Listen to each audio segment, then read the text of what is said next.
just can't help believing, though believing sees me curse. The belief that knows the heathens day by day saw even worse. But for all we are receiving, there's an evens key to turn. You was the generation that bought more shoes, and you get what you deserve. Hello, everyone. Thank you for joining us again. It's me, Essential Salts, and I'm here with Kentucky Matt. And we're going to be talking about the next two episodes of Adam Curtis's new series, Can't Get You Out of My Head, which these two episodes are Money Changes Everything and But What If the People Are Stupid? And those two episodes kind of tell, I guess, the overarching narrative, I would say, of these two in tandem is describing how the global financial system became so powerful and how mass democracy kind of lost its power and union organizing lost its power. And the ascendant ideology then was individualism, and multiple people tried to harness the power of mass democracy in the age of the individual. And it was the first signs of that not really working anymore. Of Richard Nixon's coalition being very fragile because it was just millions of individuals out in the suburbs rather than, organized labor where you had people linked together by trade and skill set and with common class interests and things of that nature, or mass political, protest movements that were based on, identity concerns or any number of things that seemed to be going away. I guess by the end of episode 4, there's the hint that that void that's been left has sort of left the door open for some scary things about the appeal of nationalism and fascism. I guess I'll just say what I like about this section of the documentary and what I like about it so far is that it kind of provides an answer that I think puzzles many liberals in the West and left-leaning people in the West of why are people trying to drag us back to fascism? How can these nationalistic, these really vulgar nationalistic ideologies, how do they find appeal again? And I think Adam Curtis actually presents a story that it's not really sympathetic to these ideologies, but he's kind of showing you this is the void that was left, and that's the appeal that this fills. What I really like about this documentary to begin with is the broad picture perspective that it gives you. I don't know if I said that in the last episode, but I always try to get that broad perspective, which is why I like studying history.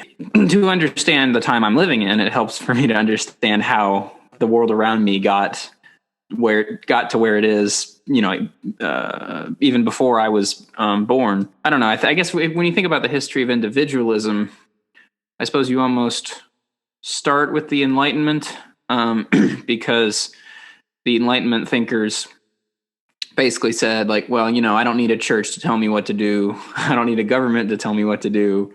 I can associate with who I want to. I can read the books I want to. I can write the books I want to. I can run these scientific experiments that I want to. The important thing is that I'm me and that I can think for myself. And I don't need a group identity, so to speak, which is why someone like Goethe, for example, was called a good European, or I think was it Nietzsche that called him Goethe a good European. But point being, like those thinkers, I know Goethe wasn't technically part of the Enlightenment, but he was kind of he sprang out partly from that tradition. But it was that's true of people like David Hume and Voltaire and whatnot. They considered themselves more like cosmopolitans. They were human beings first and not Frenchmen or a person from Scotland or whatever.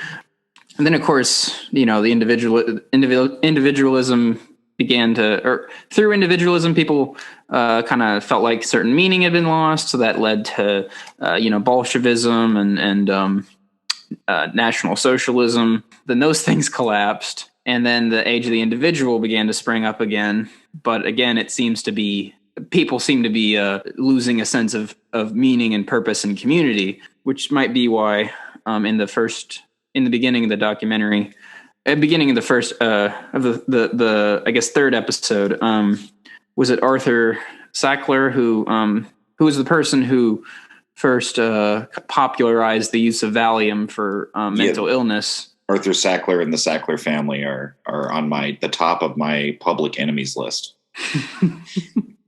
But I just wanted to bring that up, I guess, because it's I don't know. People talk about the epidemic that is mental illness, but it is kind of interesting that mental illness is sort of a thread that underlies the story that this documentary is telling. All these people who are suffering from existential dread and anxiety and depression because they don't feel like their lives they're having trouble believing anything. They're kind of suffering from, I guess, the issue of nihilism, let's say. Right. Well, and also certain public intellectuals have said and are continuing to say is a problem. Yeah, that was a big rant. Oh no, it's all good. I mean, the other thing I was thinking about too is kind of how he concluded episode 2, talking about the lost idea of like it's really the conditions around you more than some personal failing that causes your mental illness. And so it's like, why are people lost in this nihilism? When we look at the conditions that people were living in, it's sort of one of the lessons that Adam Curtis brings up is that in individualism, if things go very badly for you, you're sort of alone in the world without like a sense of community. And I think that sense of like helplessness in the face of your radical individualism failing in the face of the conditions of the world, I think that could be a cause of that nihilism. There is something we tend to think of individual liberty in America and democracy as going hand in hand. And it's just interesting that, I mean, maybe individual liberty does, but Curtis is talking about taking that idea of the individual as to the extreme is almost what seemed to happen in the wake of mass democracy sort of failing as an idea, and then especially after communism failing as an idea, which is the period of history that these 2 episodes talk about, when Deng Xiaoping came in and more or less put an end to any pretense that China was a communist project. And then Boris Yeltsin came in and more or less put an end to Soviet communism to try and bring it into the world system. And I will admit, before I saw this documentary, I didn't realize there was so much violence surrounding the transition to capitalism in the Soviet Union, mainly with the siege on Parliament and all of that, with tanks being fired at the Parliament building and the phone lines being cut and all that. It seemed very extreme. Then again, they said, they had to act fast because they were worried about the communists taking over again.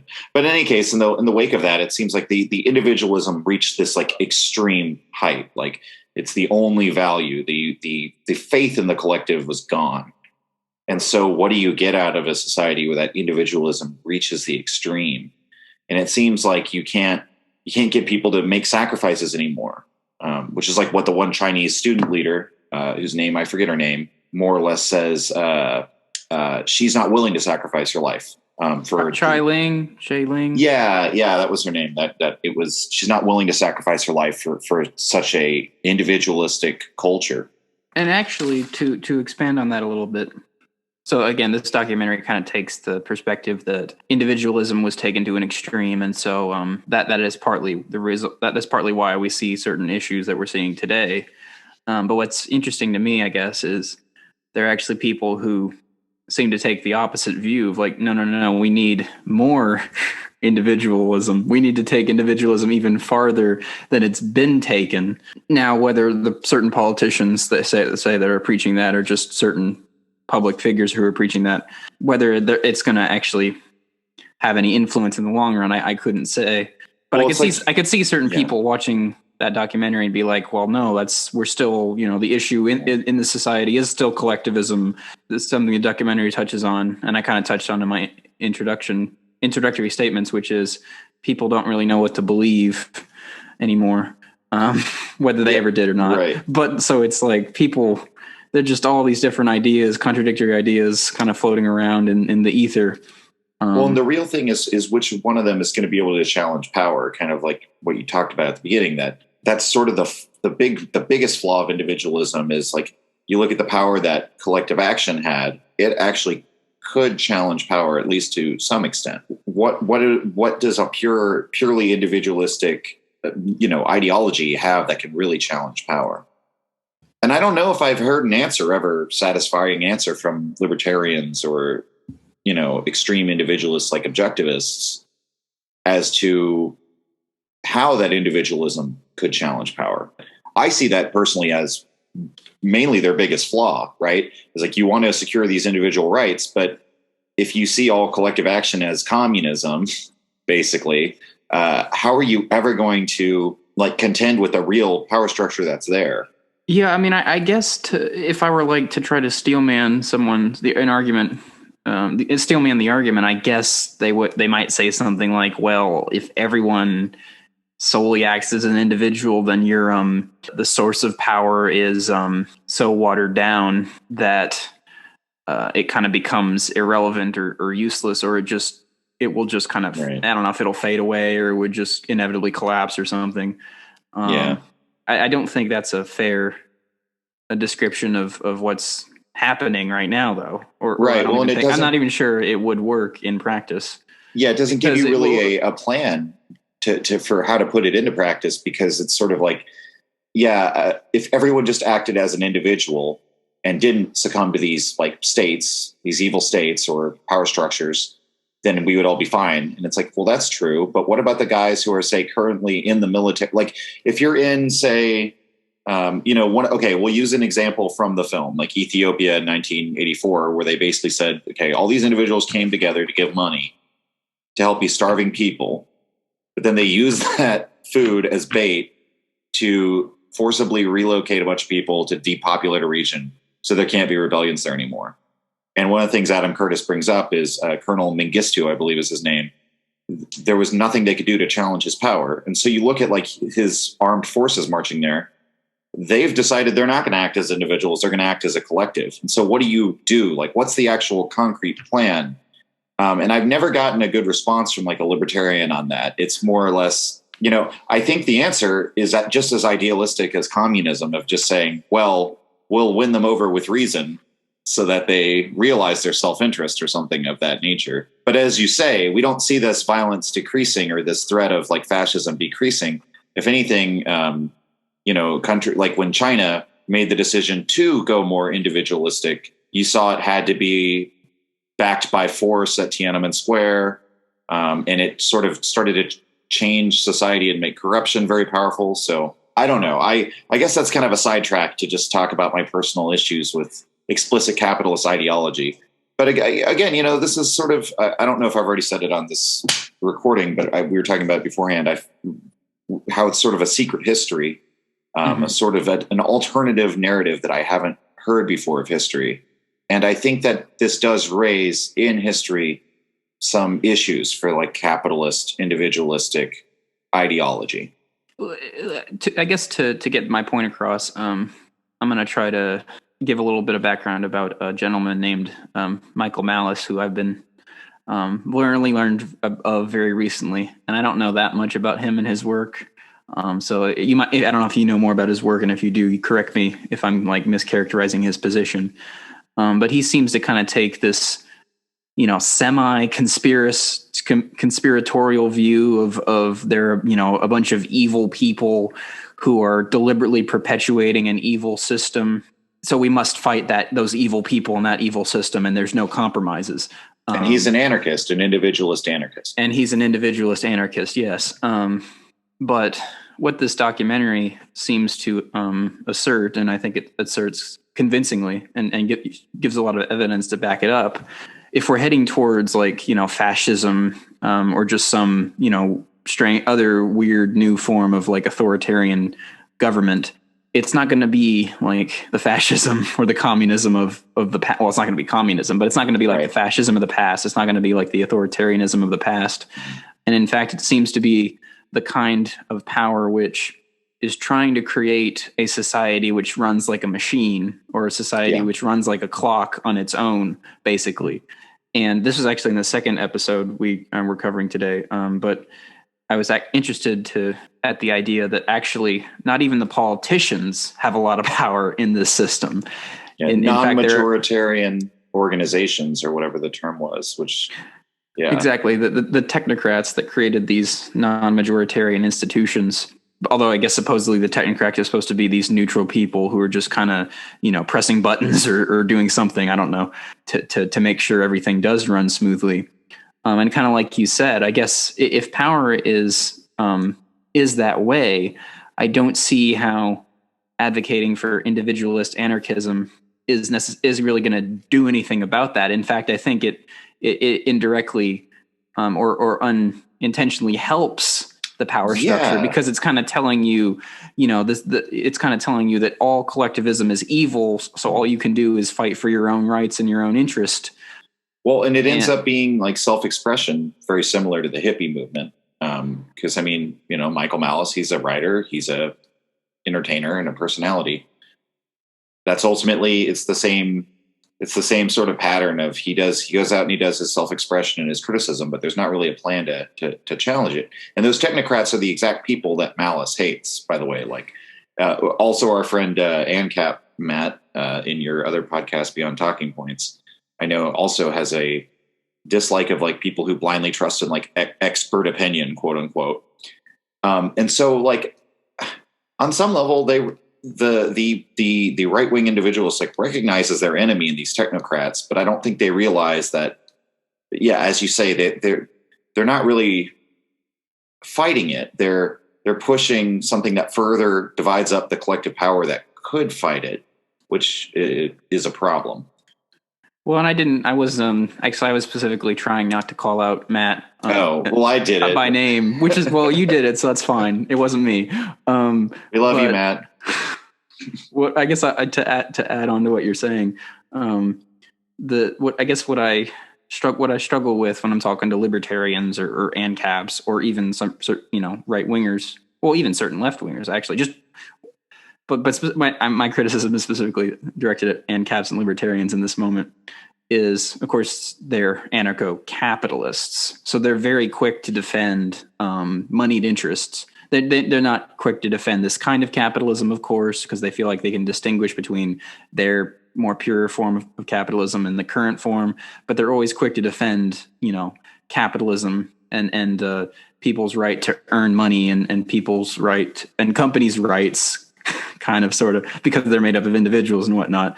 But at some level, it's the moneyed interest which is causing a lot of these problems. And I'm not sure that leaning into that moneyed interest is, or advocating for that moneyed interest is really going to change the world in any way.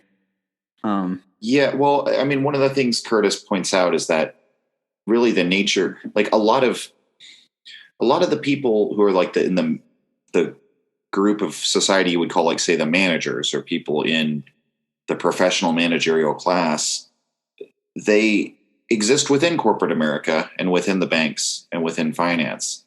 And that is a system, as Curtis points out, that wants to maintain everything. It always wants to maintain the status quo and keep everything the same to the degree that that's possible.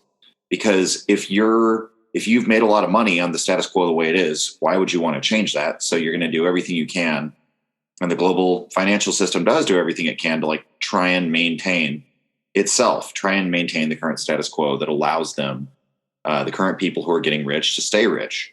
And that's like the nature of what power does. It entrenches itself. I mean, if you have power, you have to be a fool not to, have some measures to, like, protect and preserve it. But that's why you can't hope that we're going to just convince them through reason to, like, that we should all hold hands and sing Kumbaya.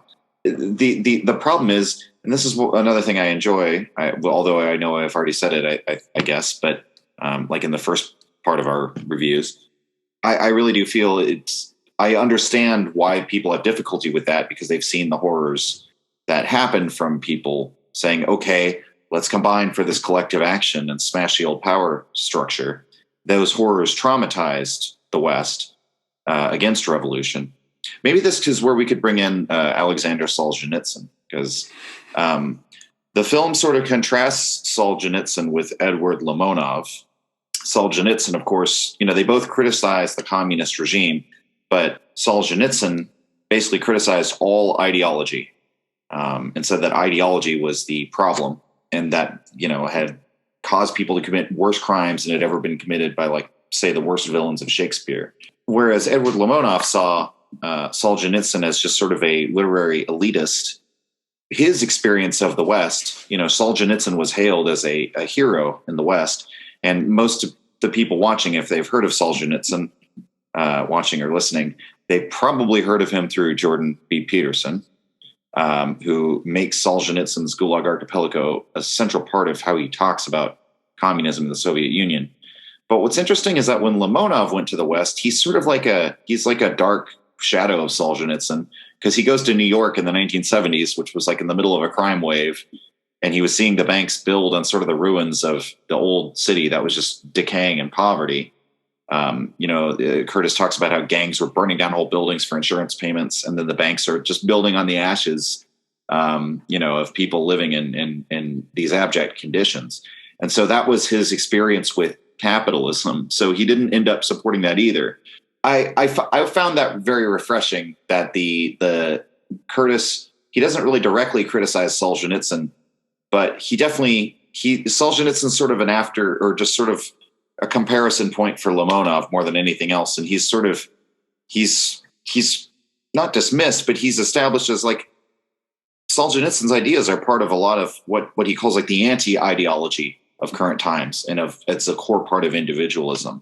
Well, I mean, it goes back to, so I don't know if you ever watched the debate between Slavoj Žižek and Jordan Peterson. Yeah. That was actually one of the first topics that Matt and I covered in Beyond Talking Points. But I mean, Žižek kind of makes this point to Peterson. He says, because Peterson's big shtick is clean up your room, like you gotta, the world is so complex, the economy is so complex, you can't really, Jordan Peterson's weird because he hates postmodernism, but he's also kind of postmodernist, because he's kind of well, all these political and social and economic questions, you really don't have a way of knowing, what's right or wrong at some level, because you're just a pathetic, monstrous individual. And so it's like, well, all you have to do is clean your room and follow tradition, and probably, I don't know if Peterson would say this in so many words, but even just follow the religious tradition of your childhood, and just kind of accept the world as is, and focus on your tiny little part of it. Žižek says, well, but what if your individual problems stem not from, personal failings, kind of goes back to what you said in the beginning, but your environment and society. Why should you just focus on cleaning your room when there might be bigger fish to fry? There might be larger issues that need to be confronted by you and by large masses of people. Žižek would say, if we really want a life that's different from what we have right now. That's really kind of my main gripe with people like Solzhenitsyn and his heir Jordan Peterson. I don't think, as important as it might be to clean your room, I think there are definitely times when there might be a cause greater than yourself that you should sacrifice for to some degree. I mean, I think the obvious example from American history, in recent times would be like Dr. King. Dr. King had a bit of a crazy personal life. People know about, affairs he had and whatnot. So it's like, Jordan Peterson could have been like, well, Dr. King, you need to clean your room. You're having all these affairs. Like that's not stable for your marriage and your children. Like he had, people could have said to him, and they probably did, like, you have a lot of personal problems, Dr. King. Don't concern yourself with this, this thing called civil rights. But he ignored that. Or, I mean, I don't know if people actually said that to him, but he didn't go down that path. He went down the path of, no, I'm going to struggle for this larger goal and see what happens. And then, generally speaking, even though he's to some degree whitewashed, he has become an important historical figure and really changed the country for the better. Well, and some might even say that Jordan Peterson should maybe not have been doing like motivational, like self-help style speaking when he had a serious benzo addiction. So maybe he should have put his own house in order before trying to change the world. I mean, seriously, I know I made that criticism last time, but it sort of just highlights the absurdity of it. But I mean, yeah, I agree with Zizek on that as well. I mean, it's sort of, I mean, there's an unspoken premise in all of that, that by just focusing on yourself and accepting the world as is, you're letting the market more or less dictate how society will be run. That is sort of like the underlying ideology of a lot of these people. I mean, it's an idea that's shared by both the sort of individualists who are more just like libertarian or conservative or philosophical, but also sort of the managerial and technocratic people who believe these systems are, you know, they're too complex. And so we need, I mean, some people would accuse them of trying to centrally plan the economy because they're trying to be bureaucratic technocrats. But the reality is these people all come from finance, and they tend to actually believe in the logic of the market. They believe that the market is a, how would you put it? Maybe unstoppable force is the wrong metaphor, but I'm just, you don't argue with the logic of the market, so to speak. Well, it's kind of like we're experiencing, and this almost sounds like an oxymoron, but I don't mean it to, a centralization of the free market, Yeah, if you will. Sure. It's like we need to accept on a global scale, we need to accept these free market or neoliberal policies. Right. And then, you know, these technocrats are creating these organizations, national and multinational, which are trying to make sure that that system is, you know, is functional right. indefinitely. Yeah, that it can keep going on forever and ever and ever. Well, and that, so I guess to touch on an element of that kind of underlies both the episodes we watched, that global economy has effects that aren't always positive, such as the mine workers, more or less, you know, first automation and then outsourcing, and then that happening across American manufacturing. And then, of course, it also happened in Britain, as he covers. A lot of the factories in the Northeast closed due to Tony Blair giving up a lot of power to the Bank of England. Both of those demographics, I guess you could say, in America are the sort of people who ended up voting for Trump in 2016. And the people in Britain are the kinds who ended up voting for Brexit. And so, you know, yet again, Adam Curtis is not, you know, especially as we get closer to the modern day, and we're can't get you out of my head, covers Trump to some extent. I mean, he's not a fan of Trump by any stretch of the imagination, but I like that it's a more sympathetic portrait to why these people felt, I guess, that desperation in the face of a system where they felt like they didn't have politicians representing them anymore. It's just this like inhuman logic of the market, or just these unelected bureaucrats making their decisions, and the sort of rage that can well up from that.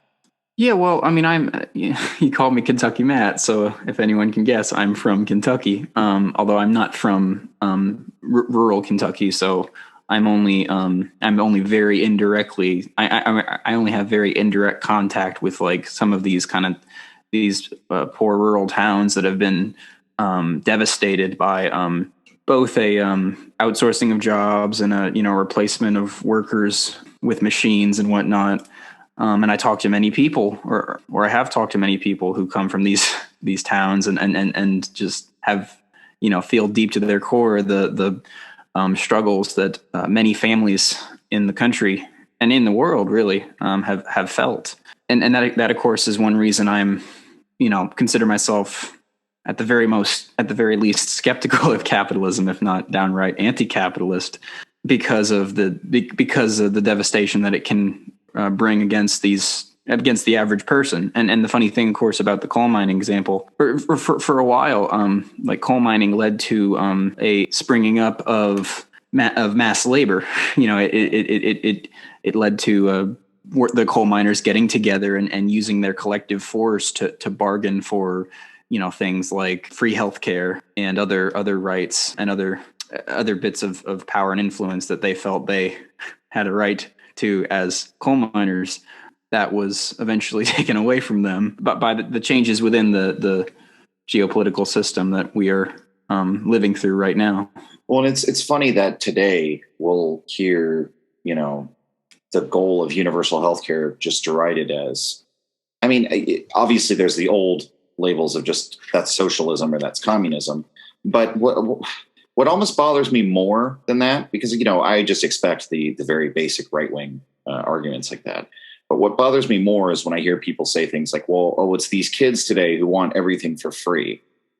And it's like, no, like way back in the history of this country, we had these like mine workers fighting for that exact same thing. We deserve a right to healthcare if we're going to go down into these mines and inhale soot all day and like do work where you're, extracting a surplus from our labor. We have to like rely on your paternalism, and we need some sort of healthcare.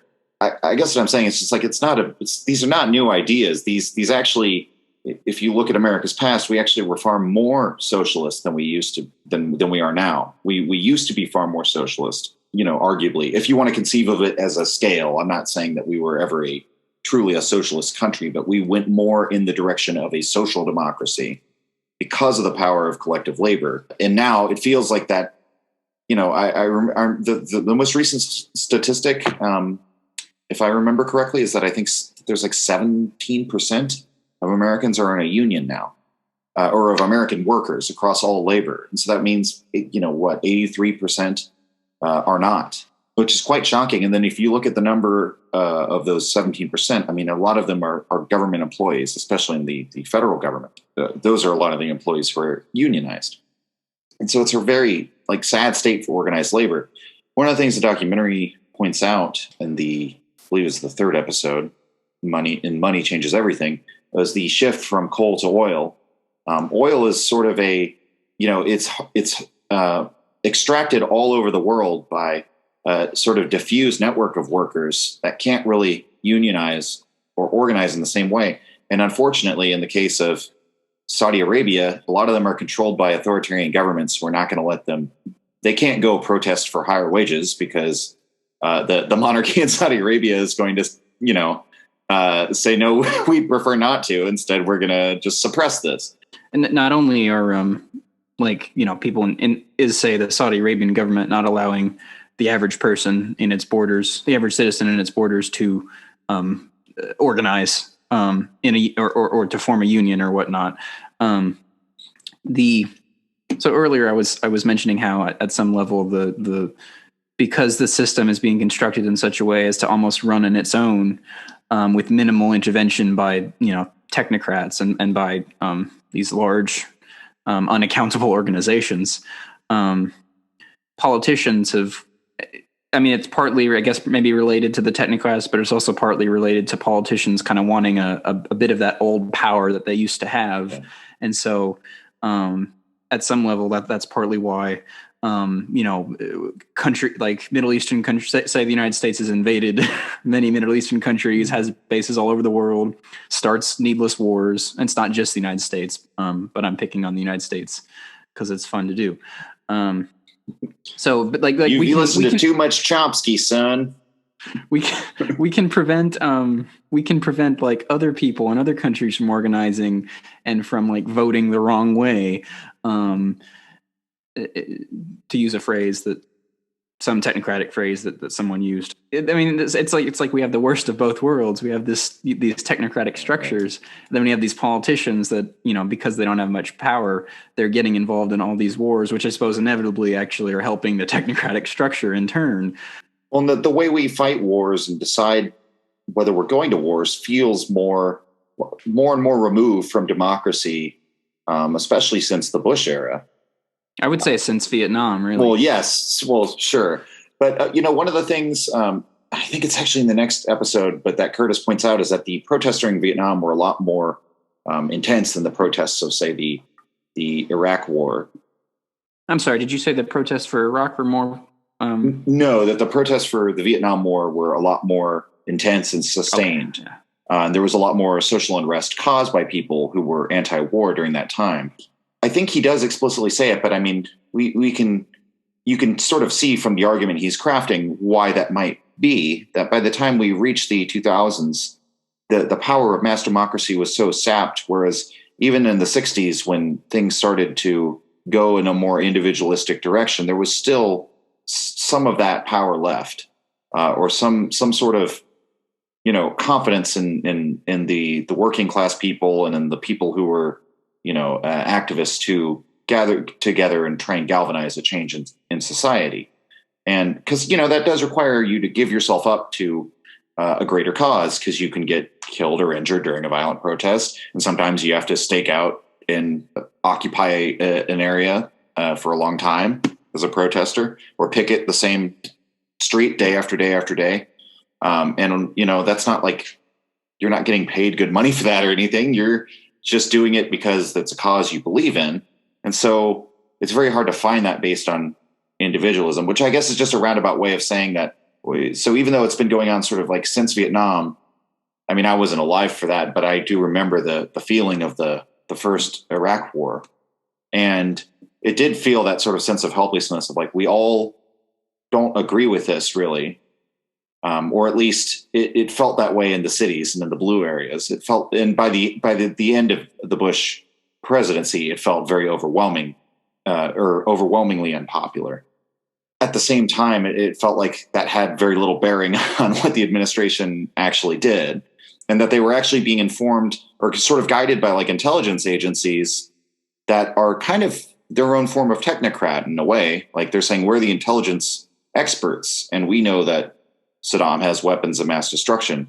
And so, why should we let the people decide? That I guess that would be my argument there for why it's sort of it's changed over the years. Like the foreign policy has become more removed from the democratic process. I mean, it's interesting, as you mentioned earlier, because at some level you could say there's a tension between this mass democracy and this individualism, even though historically, or like even though in the minds of a lot of people they go hand in hand. They think democracy is the greatest system for the individual, and they argue for democracy on that basis. And I think you and I actually might even disagree on this issue, just to one degree or another. So of course, so we're on the podcast. I do, of course. Matt's always likes to take shots at me because he just despises democracy and he thinks it's one of the worst systems of government man's ever invented because it's the tyranny of the majority, as ANCAPs are apt to say. And so I'm always on the defensive of having to defend the democratic, small d democratic tradition. But I mean, whatever hazards or criticisms you can level at me. I mean, I do think that. I mean, at the very least, I would say mass democracy is better than this technocratic control of everything. But I actually think I don't even think I would necessarily argue for it on that basis. I think I would argue for it on the basis of I do believe in that old expression, kind of popular sovereignty. The people, the community kind of comes together and is able to decide, what do we want? And there are tensions involved in that between the individual and the community, and it's not perfect. But I do think that is a principle worth upholding, which really is a principle which could definitely be thrown in the waste bin eventually if no changes in the system are made.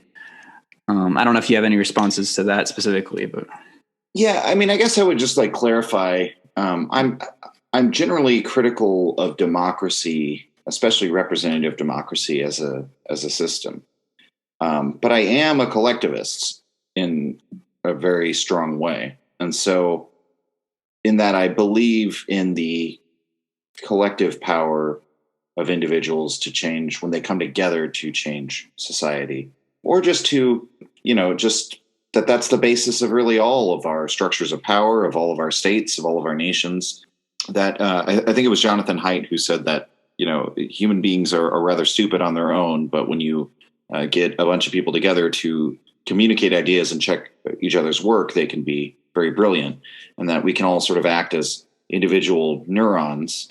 So there's a great power to human cooperation, so to speak, that I have a lot of respect for. But I guess I would say my main problem with democracy is exactly that it's sort of yielded the outcome that it has.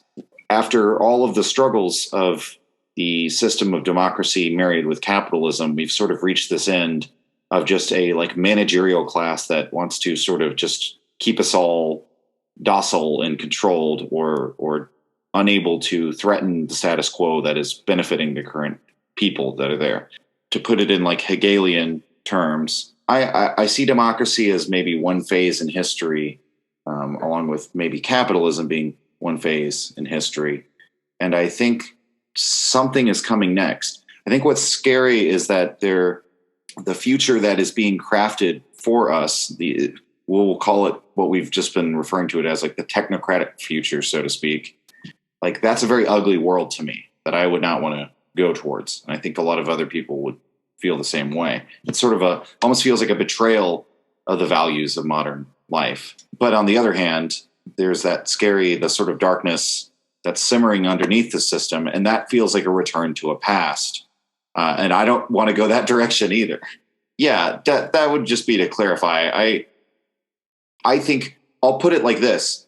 Democracy, in the form that it takes of smashing these old forms of power, or to the extent that it challenged the powerful, I'm 100% okay with it. I just don't think that it's like the final system on Earth that we've like figured it out. That's more or less it. It's like I think we need to move on from democracy to something else. And I'm sorry, I can't articulate exactly what it is.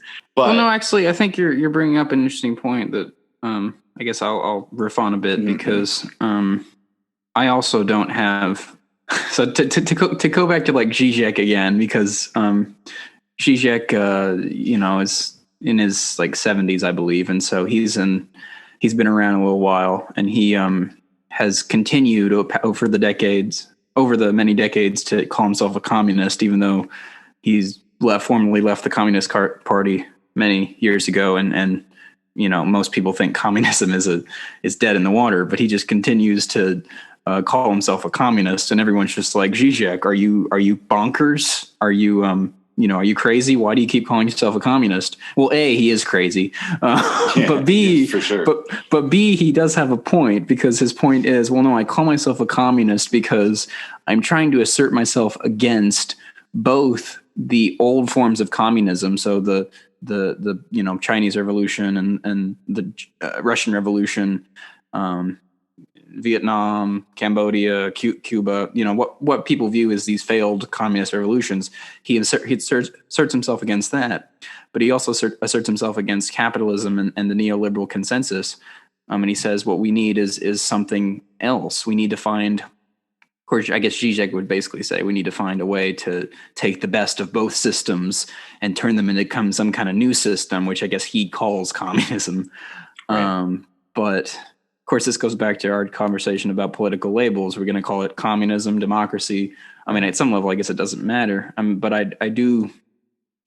So I can't. I also don't know really what the answer is. I don't really have right. Well, I think a fully fleshed ideology, but I do believe that the power of the average person. I feel like the average person should have some influence in their society. And I think that groups of people should be able to come together and influence their society. That's really what I mean when I say democracy. Well, and I think the possibilities for how that society of the future could be constituted are going to be different than they ever were in the past because of modern technology. And so I think that's part of why it's so difficult to talk using the old language of, say, Marxism in today's economic reality. Because, or even the old language of political terms, which sprang up from the French Revolution a couple hundred years ago. Left wing and right wing. I mean, how many right wingers in America support the monarchy? None of them, basically. I mean, except some fringes. That's kind of the thing, too, right? That the current ruling class is not really the bourgeoisie that Marx was referring to. This professional managerial class is kind of a different animal. I mean, for one, they have technology like data gathering and surveillance and those types of things that no one else ever had. But also we have a more globalized economy and financial system than anything Marx was alive to see. I mean, so, Marx, for example, was or he saw the Ruhr Valley during like the industrialization of Germany. And so that was another sort of turn of the epochs. And I feel like we're at another juncture here, or at least something has been building up for the past number of decades, where we could see a shift from democracy to something else. But I think, yeah, there is some. I understand what Zizek is doing. It's making yourself. You're placing yourself in stated opposition to the system especially by associating yourself with something that's kind of a boogeyman to a lot of people, and that it's opposed to the current economic system. Maybe that could be a segue to talk about, or to bring in Edward Limonov again. That his ideology that he ultimately ends up beginning is a mix of communism and fascism, which with a flag that it is just designed to kind of scramble your brain a little bit, because it looks like the classic Nazi design, but in the middle is the hammer and sickle. National Bolshevism, I believe it's called. Yes, National Bolshevism, which is an ideology I've actually expressed some sympathy for. And I think partially, Limonov he's deeply flawed, and we'll get into that in a second, but he's a somewhat sympathetic character, that I think his disagreement with the current power structure is genuine. He was a dissident in the Soviet Union and then becomes a dissident again in the current Russian system under capitalism. But it seems like he is genuinely trying to reach into something primal to find some means of opposing, like, the plague of money, how he sees it. And so even though I don't agree with, firing a machine gun into a Serbian neighborhood like he was filmed doing, or associating yourself with fascism. Yet again, I feel that was sort of like a lot of punks used to put Nazi regalia and stuff like that. I remember like Slayer kind of flirted with that, and some metal bands did, like way back in the 80s, because it was shocking. It was just a symbol that was sort of like, this is our symbol for something evil. It almost like works because we all acknowledge that it's evil. And that's why it's edgy to associate yourself with that. What Limonov's life kind of makes me think of, and this is true of perhaps quite a few people that this documentary talks about, the tragedy of kind of being born in a transitionary time, even people that are like trying to fight a system directly. Not only is it extremely difficult, it takes a toll on their own personal life, on their own mental health, on their own physical health. Kind of like how Lenin died at 53 after giving birth to the Russian Revolution. It's kind of, or this idea about the revolution eating its own children that sprang up from the French Revolution. It can be very. It's not easy to kind of change the world, but it, even so, it's not easy living in that time when massive changes in the world are starting to happen. And to be an outsider too. And to be an outsider. With all these figures I mentioned, or that the documentary mentions, both supposedly good and supposedly bad, I see an element of tragedy in most of them. I mean, even what's her name? Jane Ching. But I wouldn't say she's was necessarily a good person, but I can even see an element of tragedy in her life, because of course the after Mao's death, the party threw her under the bus and blamed her for the Cultural Revolution, which she was partly responsible for, but so were everyone throwing her under the bus. Right.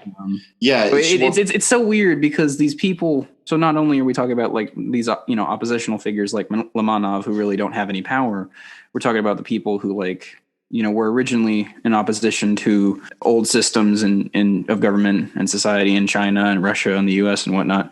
Not the U.S. really in this case, and then they came to power, but they hadn't gotten the old stuff out of their head. And this is probably something we have mentioned before in this series, but it's almost like, to be a dissident, you're still connected with that system you're fighting against, and that can cause you to fail in your endeavors.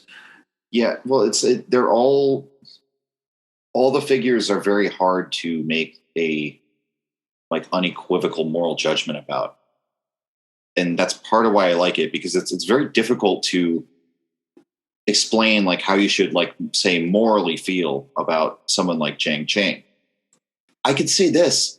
I kind of like her, and I don't know exactly why, because on some level, I really hate the Cultural Revolution. And when you see the images of people who were forced to, wear degrading signs and who were beaten and tortured, and the awful things she did to her co-star, and people who died and committed suicide, and how it was just this sort of mass hysteria that really tore the society apart. And she caused that. On the other hand, it's like, not when I don't think about all of that sort of, what would you call it? I'll just use the term like the evil of like what they did in their quest to break China out of this old system.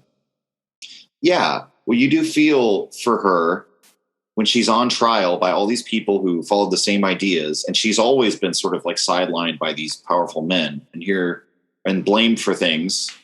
And here they're sort of doing it to her again. And when she, screams out like I'm without heaven and a law unto myself, that to me, I mean, how can I not respect that to some degree of being willing to shout that at the court that's condemning you, this hypocritical court? And of course, the person they put in is Deng Xiaoping, who basically gets rid of communism and gets rid of democracy. And, cracks down in the infamous Tiananmen Square, like, massacre. Well, and her, Jane Qing's comment about, I am, what did she say? And I am a law unto myself. I am an individual. I mean, I don't know. I guess at some level we've been kind of criticizing the individualism that was popular in most of the 20th century. But I kind of almost wonder if through collective action we could realize, the best of the individual. Again, this is very paradoxical, perhaps, but I mean, I'm not necessarily willing to just give up, I guess, this certain kind of individualism altogether. And I don't know if I don't think that's just me kind of taking on this idea from my culture. I think there is something to it. But I don't think it's the individualism of the free market. Well, I don't think it's the individualism of, I'm going to fill my life with consumer goods, and that's how I'm truly free. I think you can liberate the individual, but first you might have to kind of sacrifice your individuality for the collective good, or for collective action. Right. Well, and it occurs to me too that the character or the figure, one of the figures he follows in episode 4, Julia Grant. Mm-hmm. I mean, she's an individual as well, who, I mean, to give background, is a trans woman, basically in a time really before we really had any societal like empathy for trans people. And so entirely basically an individual against a society that does not accept her. And, so one could argue that sort of individualism that she displays, of being willing to search within herself and define herself against what her psychiatrist would tell her, that's like a good, I mean, I think you're correct, Matt. It's like, I don't think Adam Curtis would say, oh, this individualism was just bad. You could, I think he's almost holding up somebody like Julia to be like, look, this is a positive example of somebody channeling this new individualism. It still has its downsides, because as she's fighting society as an outcast, there's that collective power isn't there really in society, at least not at that time. Or another example might be the musician. I'm probably going to mispronounce this name too, but is it Joan Baez? Joan Baez? Oh yeah, Joan Baez. Yeah, Joan Baez. Well, I guess I bring her up because she was an anti-Vietnam war activist, anti-war activist. But she was also critical of certain left-wing activists, or certain attitudes or beliefs about left-wing activists, if I'm understood her story correctly, because she didn't think they were actually doing anything to help people's lives. And so she was actually trying to help people's lives. Right. Well, and the that's interesting you bring that up too, because I kind of had this thought watching it that I don't think had occurred to me before. But I don't know if it's appropriate for me to say this on air, but we can edit it out if you have a problem. That ANCAP Matt has said that he's predicted that you will eventually become a neoconservative because damn. Well, but we'll leave this in. That's okay. I don't mind. Well, just to explain, I mean, I believe the way you related it to me is that he said, "Well, there's not that much difference between you and a Buckleyite." Correct. And I was kind of thinking about that watching episode 4. That maybe what he's like detecting there is that, I mean, the main difference between what many people on the left believe and what a neocon believes is simply whether they feel it's appropriate to use the military to do it. But the central idea of it's good to spread democracy and human rights and freedom throughout the world, I would say is, at least historically, you could call it a left liberal value. Well, I mean, at some level, people would say, well, I don't know if you'd call Woodrow Wilson left wing, but right. People kind of he's given as the example of the first person who was like, we got to spread goodness around the world and fight evil all around the world to put it in. He's called a progressive terms. As well. He's called a progressive. Exactly. Yeah. And so there is kind of like that link there. And I was thinking about that a lot with how Bernard Kouchner, the Frenchman who went to help the refugees in the South China Sea, that Joan Baez was like supporting that. He has this idea of we're all just one world and we should go and help suffering wherever it is and not be concerned with politics. And then we of course come to the end of the episode where Tony Blair has, trying to recapture that power, gone to Kosovo, and they've bombed the country with help from the United States. And he's expressing the same idea of we're all just one world of individuals. And I kind of, was thinking about it and I was like, wow, there is the link right there. You have Bernard Kouchner, this guy who is purely humanitarian. He's going outside of the state. He's not using violence. He's not using war, but is ultimately the aim of getting freedom, liberty, deliverance for as many people as possible. And you can see how that same vision is eventually appropriated by the neoconservatives like Tony Blair and George W. Bush to say, well, these are evil people and we need to go and save the innocent people that they're hurting. And it doesn't matter about the politics or whether the left is for it or the right is for it. We just have to spread democracy. And the main development seems to be, well, we should use the military to do that. And, obviously that's where there were a lot of protests against that. But I kind of saw that. I was like, oh, there is that dark link there. I mean, maybe neoconservatives would resent me calling it dark, that a liberal could find some commonality with their beliefs. But, whatever. Neocons can take their licks, too, along with the libertarians. I feel like I should set the record straight for my case. I need to give my opinion on a couple of things first so people know where I stand. I've really come into the position that you can't force people to come to the right answer, or you can't force people to do the right thing, so to speak. Even if there is a right thing or a right answer to certain things. So it's like, I don't believe in say the idea of an Islamic republic or the idea of any religious republic for that matter.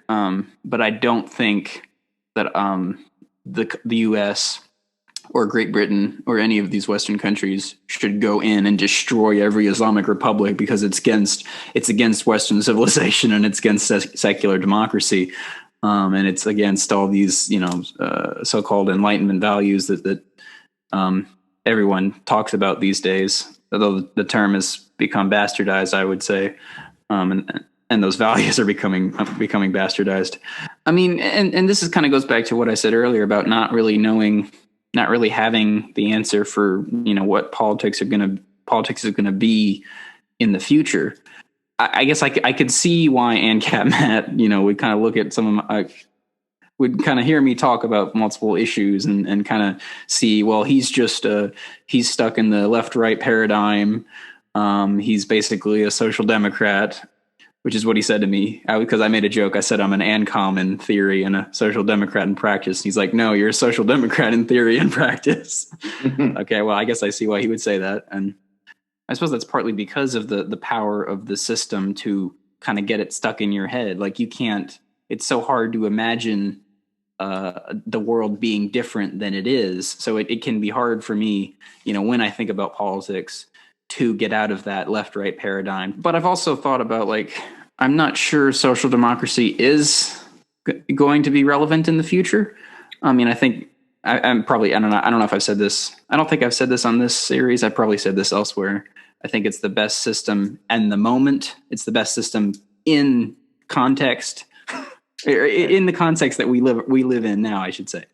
But if you look at social democracies, at least in Europe, I mean, they're really crumbling. They're really struggling, and they're really not dealing with the modern issues effectively. Which is one reason there's this kind of this backlash, like Trump getting elected, Brexit, national Bolshevism coming up. There are issues that social democracy doesn't seem like it's able to deal with, or if it is, it hasn't shown that it's able to deal with them effectively. So, well, I mean, if I seem like a social democrat in this context, I'm not sure social democracy is the answer. But that's why I'm really struggling at the moment to have political conversations and to assert political opinions, because I just don't know where to lay my head down. I don't know how to conceptualize these things in a way that's in a way that accepts the knowledge and the context that I'm in now, but also accepts that things are changing and the context is going to be very different in 50 years, let's say. Yeah, well, and I would just say in the current system, social democracies,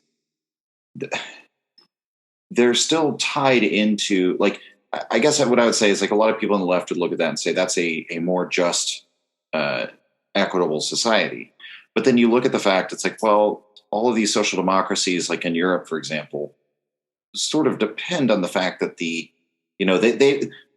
we often compare our military budgets to all these other developed countries. But what's often left unsaid is that these countries usually rely on the U.S. to be their military for them. And similarly, you could also make the argument of, well, would all that social welfare be possible without those countries within the social democracy model being part of that global financial system and being able to, scrape a surplus off the labor of the third world, which was a lot of the beef of the West German revolutionaries. I mean, along with the fact that there were still Nazis in the government, but that the documentary covered back in episode 2. And so there's still, there are still those contradictions, I guess, in the system that exist today, where it's well, it's the most just form of society, but there's still, that there's still some injustice supporting it. It's very difficult to find a way out of that. And as you say, we're seeing, I think, evidence that it's breaking at the seams, mainly with the things we talked about earlier with the global financial system and how that leads to extremist ideologies and things of that nature. I have been, or for a long time, I have been a Bernie Sanders supporter, and I would still say I'm pretty sympathetic to the man and his ideas. But again, it's well, you can bring up either the objections I just did, or you bring up the objections of Matt, or just a conservative person's well, it's going to fail, it's not going to work. His ideas of the past. You can't have an FDR style kind of, well, not revolution, but you can't really implement those ideas anymore. And it's I recognize these tensions. I recognize that Bernie Sanders at some level is a dinosaur. He's from a different time period, and his idea of an ideal society does spring up from that, the time of FDR. And I admire FDR. I still think he's one of the better presidents we ever had. But I'm not sure that's a world we can get back to, even if it were desirable. So again, it's like, okay, in the context of the United States, in the context of U.S. politics, I still think Bernie Sanders is extremely admirable. But in the long run, are his ideas going to be successful, or are they the ideals we should be fighting for? I'm a little skeptical of that now, like in a way that I wasn't, say, during the 2016 primaries.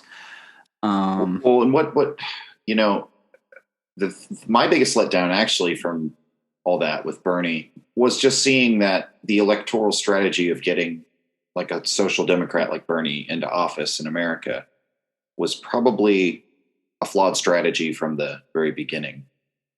And I think that contributed a lot to probably why this documentary resonates with me so much, because he talks at the very beginning about the sense of paralysis.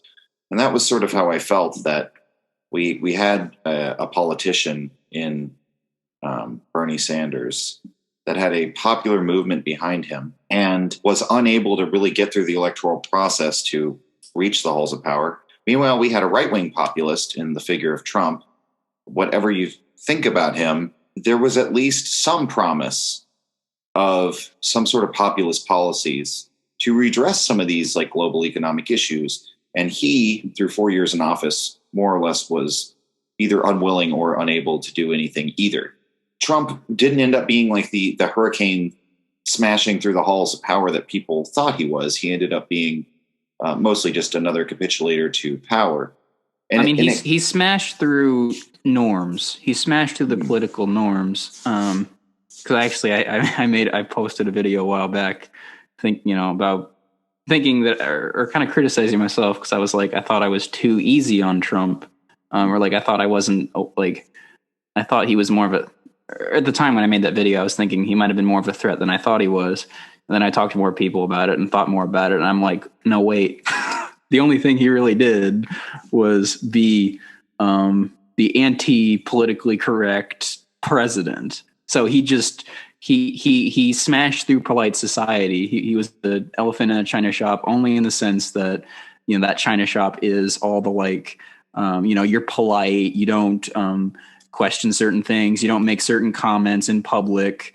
It was and that's through at some certain level channels to say you go things. through certain channels to say things, and that's at some level I think why the elites hate him so much, because he's just he's a buffoon who doesn't isn't able or he doesn't care or to follow social norms, or he's too idiotic to follow social norms. Right. And so it's like that's really what he did. He was just he kind of at some level.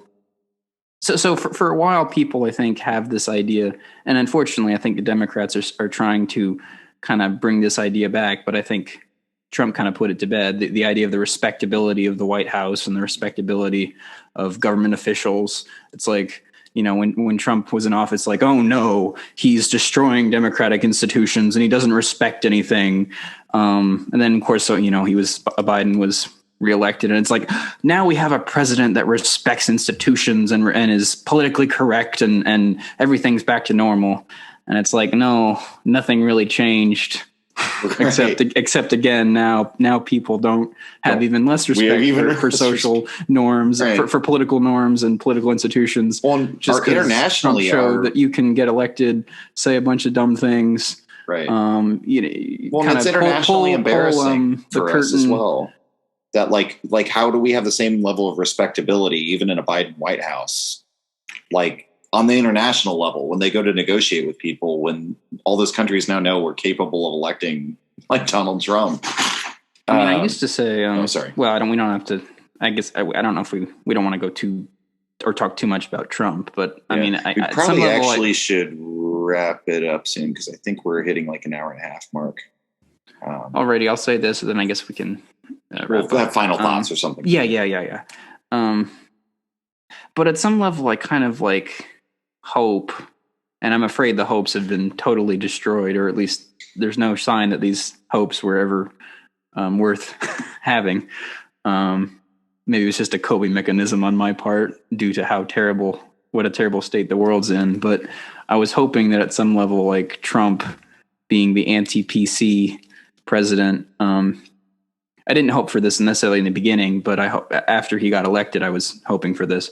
Being the anti-PC president, destroying political norms, I was hoping that might like spur the Democrats on to go further left, or spur the Democrats on to actually do something. Right. Because of course, I at some level, myself. The Democrats are, I mean, well, of course, we've had a debate on whether the Democrat or Republican Party is worse, but it's like, well, if Trump being anti-PC is what gets you to pass universal health care, right, then I'm like, maybe that was beneficial in the long run, but it's business as usual post 2020 election. So not even Trump destroying political norms has really done anything, because the establishment is trying to say it's all him. He's just an idiot. He's just a moron. He's just a bad guy. Everyone else has their hands clean. Right. And if we just remove him, then he'll get rid of the problem. Exactly. That was the exact opposite of what people should have taken away from. Right. They should have taken it as a big red flag about our society, and things like the job loss, the deindustrialization, drug addiction, ravaging rural communities, and just the overall, the loss of some sort of identity. And it's what a lot of these nationalist movements want to recapture, is because identity is part of a community usually, or, it identifies you as part of something broader than just you. Because to the extent we do have an identity, it is that individualistic identity. And so, I guess just to conclude with some final thoughts, because we're getting near the end, the story with Trump is probably the same as the story with Nixon was, and the story with Clinton, that ultimately, even though they seem to be born into office on a wave of popular sentiment, once you get there, you realize, okay, the people who hold the real power here are the people in money, and then the military power I have. Like, it's the finance and then the power that I command to change the world through warfare. That's basically what politicians have. And so it's kind of, looking back on it, it shouldn't have been surprising that Trump wasn't really the brick thrown through the window. And then that even, it's not like we didn't have protests. I mean, the Women's March was one of the biggest protests in the world, if not the biggest up to that point. And then the George Floyd protests were also the largest protest movement. But it wasn't quite as sustained as it needed to be, and it didn't generate the social unrest, even in the George Floyd protests, that it really needed to, again, to compare it to, say, Vietnam, or the civil rights movement, where you had people giving up their lives for the sustained period of time to really fight this. I mean, we had really strong showings and outbursts of energy and sort of self-expression, but they didn't really do anything. And I think on some level, the politicians kind of realize that the protests don't necessarily equate to a movement that will challenge their power anymore. And so I don't know if they're scared of protests anymore. I don't know if they're scared of politicians and the movements they write in on anymore, the so-called powers that be. And so, I don't know, you were saying earlier, you kind of go back and forth watching this between hopefulness and hopelessness. I don't know if I have the hopeful note necessarily, except that the more that we talk about this, and the more that this is at least framing the discussion, or bringing the right questions up, or investigating the right things, the more people I think will realize, maybe at least take the basic step of, okay, Trump is not the whole problem. He's a symptom of a larger problem. And you can say that about so many of these things. These are not just isolated individual personal problems. They're all symptoms of a bigger problem. To repeat what I said off air, I think it's it makes me hopeful, in the sense that it makes me want to do as much as I can in my own, do as much as I can to, I guess, fight against this trend of history, to this technocratic trend that we're going down, which I think will ultimately lead to a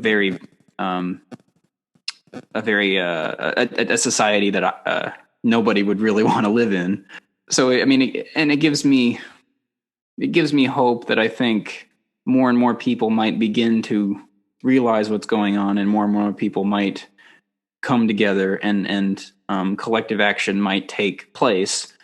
But I guess the docuseries so far has made me somewhat hopeless or pessimistic because of how powerful and how entrenched these technocratic ideas and institutions are becoming. And so it does seem very hard to fight against this system. And I'm not necessarily that hopeful in the long run. Or at least I don't expect that much to change that much. I don't expect that much positive change in my lifetime. Right. I don't know. It actually makes me think a revolution, like after we're dead, like you were saying last time. Yes. Well, it makes me think this documentary. So, the late novelist Gore Vidal, who's actually more well known for his essays on politics. He's more well known for his political commentary than he is for any of his novels, which probably he would be very unhappy about. But regardless, he made some comment somewhere, and I don't remember where, that it really doesn't matter who is president of the United States. I mean, and I think he might have been saying that in the context of his friendship with JFK. I know they were friends for a while and then had a falling out, I believe. This documentary kind of makes me think, well, I mean, I don't really like to entertain that idea, but maybe he's right.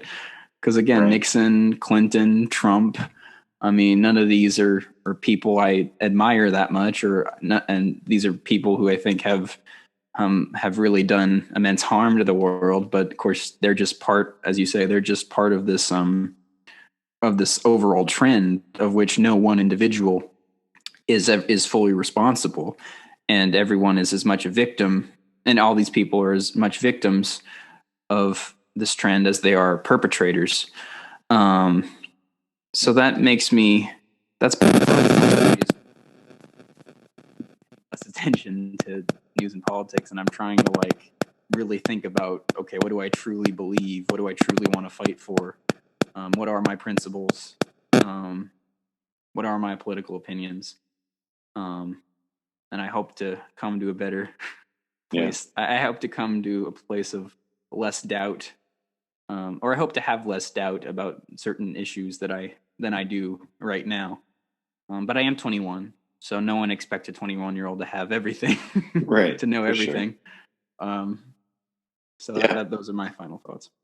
Yeah, I also sympathize more with Nixon than I had in the past. And it was striking to me how many of the patients who had depression said they felt as if I don't exist to their therapist. And Nixon also looked in the mirror and felt as if there was no one there. And so, he's just as scared and frightened and probably did not know the way forward as anyone else. So if you have any plugs, Matt, we'll call it here. Alrighty. Well, as we mentioned, I have a podcast, I co-host a podcast called Beyond Talking Points with a friend of mine whose name is also Matt, who's an anarcho-capitalist. So we have very interesting conversations, and Keegan has been on a couple times. He'll actually be on pretty soon, this coming week. So that'll be fun. And then I have a YouTube channel in which I just upload all kinds of videos, vlogs, book reviews, political commentary, philosophical, more for philosophical videos, called The Anti-Philosopher, if you want to check that out as well. All right. So there's a quite a immense record of my thoughts and opinions and whereabouts. So I'm easily accessible. Easily accessible, part of the algorithm. Alrighty. Goodbye, everybody.